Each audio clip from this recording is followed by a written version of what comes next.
खबर दिल्ली तो आम आदमी पार्टी ਨੂੰ ਲੈ ਕੇ ਸਾਹਮਣੇ ਆ ਰਹੀ ਹੈ, ਜਿੱਥੇ ਦੱਸ ਦਈਏ ਕਿ ਦਿੱਲੀ ਦੇ ਸਮਾਜ ਕਲਿਆਣ ਮੰਤਰੀ ਰਾਜਕੁਮਾਰ ਆਨੰਦ ਵੱਲੋਂ ਅਸਤੀਫਾ ਦੇ ਦਿੱਤਾ ਗਿਆ, ਜਿਸ ਤੋਂ ਬਾਅਦ ਲੋਕਾਂ 'ਚ ਚਰਚਾ ਦੇਖਣ ਨੂੰ ਮਿਲ ਰਹੀ ਹੈ ਕਿ ਦਿੱਲੀ 'ਚ ਆਮ ਆਦਮੀ ਪਾਰਟੀ 'ਚ ਉਥਲ-ਪੁਥਲ ਦੇਖਣ ਨੂੰ ਮਿਲ ਰਹੀ ਹੈ, ਜਿਸ ਦੇ ਚੱਲਦੇ ਦੱਸ ਦਈਏ ਕਿ ਇਹ ਅਸਤੀਫਾ ਦੇਣ ਤੋਂ ਬਾਅਦ ਰਾਜਕੁਮਾਰ ਆਨੰਦ ਵੱਲੋਂ ਇਹ ਵੀ ਬਿਆਨ ਦਿੱਤਾ ਜਾਂਦਾ ਹੈ ਕਿ ਉਹਨਾਂ ਨੂੰ ਕਿਸੇ ਵੀ ਪਾਰਟੀ ਵੱਲੋਂ ਕੋਈ ਆਫਰ ਨਹੀਂ ਆਈ ਹੈ ਤੇ ਉਹ ਆਮ ਆਦਮੀ ਪਾਰਟੀ ਦੇ ਸਾਰੇ ਕੰਮਾਂ ਤੋਂ ਤੰਗ ਪਰੇਸ਼ਾਨ ਹੋ ਕੇ ਅਸਤੀਫਾ ਦੇ ਰਹੇ ਨੇ ਅਤੇ ਇਸ ਦੇ ਪਿੱਛੇ ਕਿਸੇ ਹੋਰ ਪਾਰਟੀ ਦਾ ਹੱਥ ਨਹੀਂ ਹੈ। ਤਾਂ ਤੁਹਾਨੂੰ ਇਹ ਵੀ ਦੱਸ ਦਈਏ ਕਿ ਅਸਤੀਫਾ ਦੇਣ ਤੋਂ ਬਾਅਦ ਲਗਾਤਾਰ ਹੀ ਲੋਕਾਂ 'ਚ ਵੀ ਚਰਚਾ ਦੇਖਣ ਨੂੰ ਮਿਲ ਰਹੀ ਹੈ ਕਿ ਅੱਜ ਤੋਂ 5 ਮਹੀਨੇ ਪਹਿਲਾਂ ਈਡੀ ਵੱਲੋਂ ਰਾਜਕੁਮਾਰ ਆਨੰਦ ਦੇ ਘਰ ਤੇ ਛਾਪੇਮਾਰੀ ਕੀਤੀ ਗਈ ਸੀ, ਤਾਂ ਇਸ ਦੇ ਵਿੱਚ 22 ਘੰਟਿਆਂ ਤੱਕ ਈਡੀ ਵੱਲੋਂ ਪੁੱਛਗਿੱਛ ਕੀਤੀ ਗਈ ਸੀ, ਜਾਂਚ ਪੜਤਾਲ ਕੀਤੀ ਗਈ ਸੀ, ਜਿਸ ਤੋਂ ਬਾਅਦ ਹੁਣ ਰਾਜਕੁਮਾਰ ਆਨੰਦ ਦੇ ਅਸਤੀਫਾ ਦੇਣ ਤੋਂ ਬਾਅਦ ਕਿਤੇ ਨਾ ਕਿਤੇ ਇਸ ਸਾਰੇ ਮਾਮਲੇ ਨੂੰ ਇੱਕ ਦੇ ਨਾਲ ਇੱਕ ਕੜੀ ਜੋੜ ਕੇ ਦੇਖਿਆ ਜਾ ਰਿਹਾ, ਜਿਸ ਤੋਂ ਬਾਅਦ ਲੋਕਾਂ 'ਚ ਵੀ ਚਰਚਾ ਕਾਫੀ ਦੇਖਣ ਨੂੰ ਮਿਲ ਰਹੀ ਹੈ ਕਿ ਦਿੱਲੀ ਦੇ ਵਿੱਚ ਆਮ ਆਦਮੀ ਪਾਰਟੀ ਉਥਲ-ਪੁਥਲ ਹੁੰਦੀ ਦੇਖੀ ਜਾ ਸਕਦੀ ਹੈ। ਜਿੱਥੇ ਇੱਕ ਪਾਸੇ ਲੋਕ ਸਭਾ ਚੋਣਾਂ ਨਜ਼ਦੀਕ ਨੇ ਤਾਂ ਉੱਥੇ ਹੀ ਲਗਾਤਾਰ ਪਹਿਲਾਂ ਅਰਵਿੰਦ ਕੇਜਰੀਵਾਲ ਨੂੰ ਈਡੀ ਵੱਲੋਂ ਗ੍ਰਿਫਤਾਰ ਕਰ ਲਿੱਤਾ ਜਾਂਦਾ, ਫਿਰ 15 ਦਿਨ ਦੀ ਨਿਆਇਕ ਹਿਰਾਸਤ ਦੇ ਲਈ ਭੇਜ ਦਿੱਤਾ ਜਾਂਦਾ। ਉਸ ਤੋਂ ਬਾਅਦ ਹੁਣ ਦੇਖਿਆ ਜਾ ਰਿਹਾ ਹੈ ਕਿ ਰਾਜਕੁਮਾਰ ਆਨੰਦ ਜੋ ਕਿ ਦਿੱਲੀ 'ਚ ਆਮ ਆਦਮੀ ਪਾਰਟੀ ਦੇ ਇੱਕ ਕਾਫੀ ਸੀਨੀਅਰ ਨੇਤਾ ਸਨ, ਨਾਲੇ ਦੱਸ ਦਈਏ ਕਿ ਸਮਾਜ ਕਲਿਆਣ ਮੰਤਰੀ ਸਨ, ਉਹਨਾਂ ਵੱਲੋਂ ਆਪਣੇ ਦੱਸ ਦਈਏ ਕਿ ਅਹੁਦੇ ਤੋਂ ਅਸਤੀਫਾ ਦੇ ਦਿੱਤਾ ਗਿਆ। ਇਸ ਦੇ ਨਾਲ ਇਹ ਵੀ ਦੱਸ ਦਈਏ ਕਿ 2020 ਚ ਪਹਿਲੀ ਵਾਰ ਰਾਜਕੁਮਾਰ ਆਨੰਦ ਪਟੇਲ ਨਗਰ ਤੋਂ, ਦਿੱਲੀ ਦੇ ਪਟੇਲ ਨਗਰ ਤੋਂ ਐਮਐਲਏ ਬਣਦੇ ਨੇ, ਤਾਂ ਇਹਨਾਂ ਦੇ ਪਤਨੀ ਵੀ ਦੱਸਿਆ ਜਾ ਰਿਹਾ ਹੈ ਕਿ ਵਿਧਾਇਕ ਰਹਿ ਚੁੱਕੇ ਨੇ, ਤਾਂ 2020 ਚ ਵਿਧਾਇਕ ਬਣਦੇ ਨੇ, ਜਿਸ ਤੋਂ ਬਾਅਦ ਇਹਨਾਂ ਨੂੰ ਇੱਕ ਕਾਫੀ ਅਹਿਮ ਅਹੁਦਾ ਦਿੱਤਾ ਜਾਂਦਾ ਹੈ, ਆਮ ਆਦਮੀ ਪਾਰਟੀ ਸਰਕਾਰ ਵੱਲੋਂ ਸਮਾਜ ਕਲਿਆਣ ਮੰਤਰੀ ਬਣਾਇਆ ਜਾਂਦਾ ਹੈ। ਜਿਸ ਤੋਂ ਬਾਅਦ ਦੱਸ ਦਈਏ ਕਿ 5 ਮਹੀਨੇ ਬਾਅਦ ਹੀ 5 ਮਹੀਨੇ ਪਹਿਲਾਂ ਇਹਨਾਂ ਦੇ ਘਰ ਤੇ ਈਡੀ ਵੱਲੋਂ ਰੇਡ ਮਾਰੀ ਜਾਂਦੀ ਹੈ, ਛਾਪੇਮਾਰੀ ਕੀਤੀ ਜਾਂਦੀ ਹੈ, ਜਿਸ ਦੇ ਵਿੱਚ 22 ਘੰਟਿਆਂ ਤੱਕ ਪੁੱਛਗਿੱਛ ਹੁੰਦੀ ਆ। ਤਾਂ ਜਿਸ ਤੋਂ ਬਾਅਦ ਅੱਜ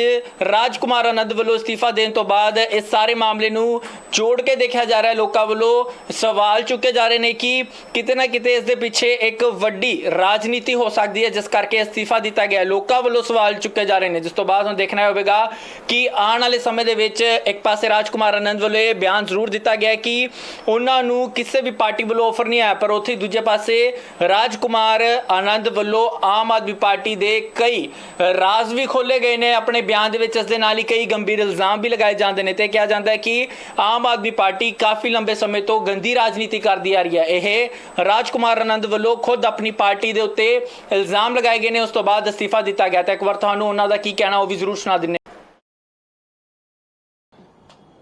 जैसे पिछले दिनों मैं राजकुमार आनंद, मैं दिल्ली सरकार में मंत्री हूं, मेरे पास 7 पोर्टफोलियो हैं, लेकिन आज मैं बहुत व्यथित हूं, इसलिए आप लोगों को मैं अपना दुख साझा करने आया हूं। मैं राजनीति में जब आया था, जब अरविंद केजरीवाल जी ने कहा था कि राजनीति बदलेगी तो देश बदलेगा, लेकिन आज बड़े अफसोस के साथ कहना पड़ रहा है कि राजनीति तो नहीं बदली, लेकिन राजनेता बदल गए। आम आदमी पार्टी का जन्म ही भ्रष्टाचार के खिलाफ आंदोलन से हुआ था, लेकिन आज ये पार्टी खुद भ्रष्टाचार के दलदल में फंस चुकी है। मेरे लिए मंत्री पद पर रहकर इस सरकार में काम करना असहज हो गया है। मैं अब इस पार्टी, इस सरकार और अपने मंत्री पद से इस्तीफा दे रहा हूं, क्योंकि मैं इन भ्रष्ट आचरणों में अपना नाम नहीं जुड़वाना चाहता। मैं नहीं समझता कि हमारे पास शासन करने की कोई नैतिक ताकत बच गई है।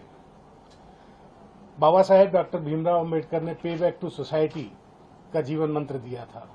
उसी के वजह से मैं एक व्यापारी होते हुए भी एनजीओज में आया, एमएलए बना, जनप्रतिनिधि बना, मंत्री बना कि लोगों की सेवा होगी। लोग और मैं यहाँ आया था कि पे बैक टू सोसाइटी को सच्चे अर्थों में साकार कर सकूं। इसी उद्देश्य से मैं आम आदमी पार्टी और अरविंद केजरीवाल जी के साथ खड़ा हुआ, जो बाबा साहेब के आदर्शों पर चलने की बात करते हैं। बाबा साहेब का फोटो हर प्रेस कॉन्फ्रेंस, हर सरकारी दफ्तर पर लगाते हैं, लेकिन जब बाबा साहेब के बातों की बात आती है, देखिए रिजर्वेशन तो संवैधानिक मजबूरी है, लेकिन जब बात रिप्रेजेंटेशन की आती है, जब हम ऐसी जगहों पर अपने आदमी भेजने की बात करते हैं, दलित समाज अपने आदमियों को ऐसी जगह भेजने की बात करता है, जैसे हमारे यहाँ 13 राज्यसभा सांसद हैं आम आदमी पार्टी के, उनमें से एक भी दलित या पिछड़ा या महिला कोई भी नहीं है। तो ये जब रिप्रेजेंटेशन की बात आती है तो ये पार्टी अपना पीछे हो जाती है। जैसे पिछले दिनों विधानसभा ने बहुत सारे फेलोज की भर्ती की, जिसमें लाखों रुपए सैलरी थी, हजारों नहीं लाखों रुपए सैलरी थी, 2-2 लाख रुपए सैलरी थी, और उसमें दलित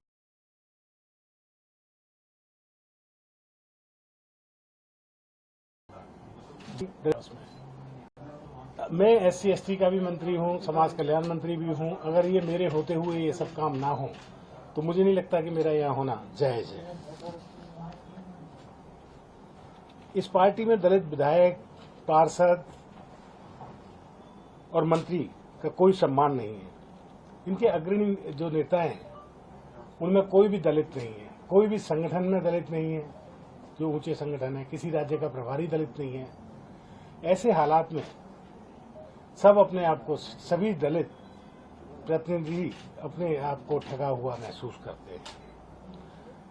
हालांकि बात ये नहीं है कि मैं ऊंची जाति और नीची जाति की बात कर रहा हूं। हम सब एक इंक्लूसिव सोसाइटी में रहते हैं, हम सबका एक साझा सब कुछ होना चाहिए, लेकिन रिप्रेजेंटेशन की बात, प्रपोर्शन की बात करना कोई गलत बात नहीं है। तो इन सब चीज़ों के साथ मेरा इस पार्टी में रहना बहुत मुश्किल हो गया है, इसलिए मैं आप लोगों के माध्यम से ये सबको बताना चाहता हूं कि मैं इस पार्टी और अपने मंत्री पद से इस्तीफा दे रहा हूं।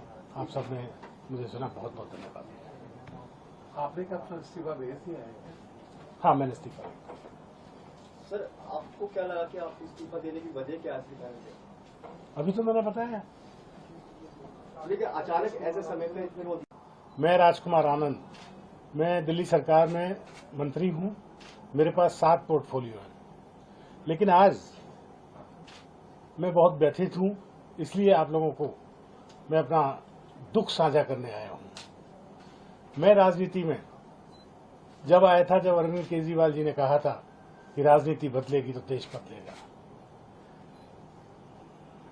लेकिन आज बड़े अफसोस के साथ कहना पड़ रहा है कि राजनीति तो नहीं बदली, लेकिन राजनेता बदल गए।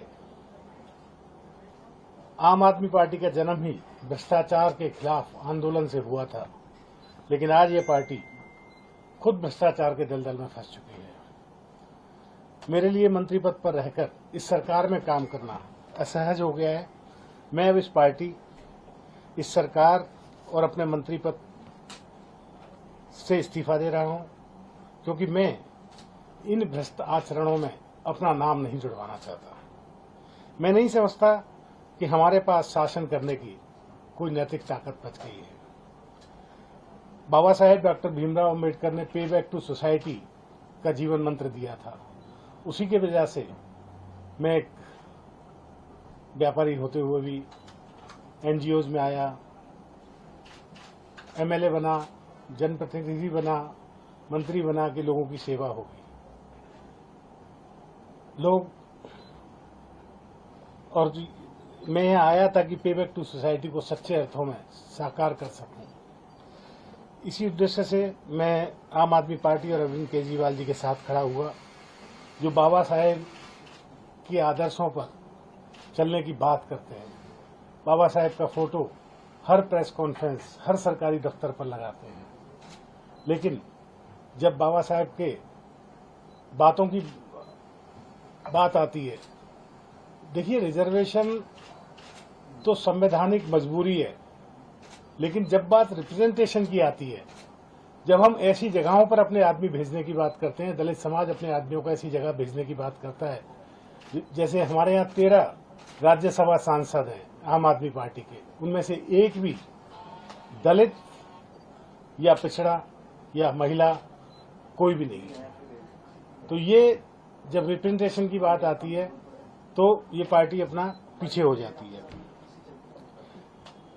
जैसे पिछले दिनों विधानसभा ने बहुत सारे फेलोज की भर्ती की, जिसमें लाखों रुपए सैलरी थी, हजारों नहीं लाखों रुपए सैलरी थी, 2-2 लाख रुपए सैलरी थी, और उसमें दलितों को कोई भी जगह नहीं दी गई, दलितों को बिल्कुल नहीं लिया गया उसमें। तो मैं SC/ST का भी मंत्री हूं, समाज कल्याण मंत्री भी हूं। अगर ये मेरे होते हुए ये सब काम ना हो तो मुझे नहीं लगता कि मेरा यहाँ होना जायज है।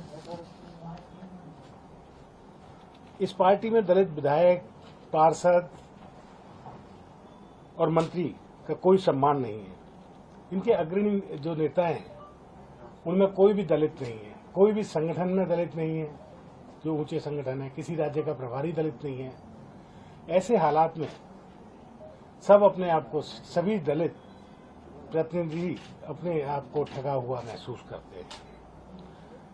हालांकि बात यह नहीं है कि मैं ऊंची जाति और नीची जाति की बात कर रहा हूं। हम सब एक इंक्लूसिव सोसाइटी में रहते हैं। हम सबका एक साझा सब कुछ होना चाहिए, लेकिन रिप्रेजेंटेशन की बात, प्रपोर्शन की बात करना कोई गलत बात नहीं है। तो इन सब चीजों के साथ मेरा इस पार्टी में रहना बहुत मुश्किल हो गया है। इसलिए मैं आप लोगों के माध्यम से ये सबको बताना चाहता हूं कि मैं इस पार्टी और अपने मंत्री पद से इस्तीफा दे रहा हूं।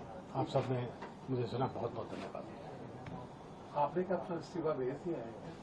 हाँ, मैंने इस्तीफा दिया। सर, आपको क्या लगा कि आप इस्तीफा देने की वजह क्या असली कारण है? अभी तो मैंने बताया। लेकिन अचानक ऐसे समय पे फिर वो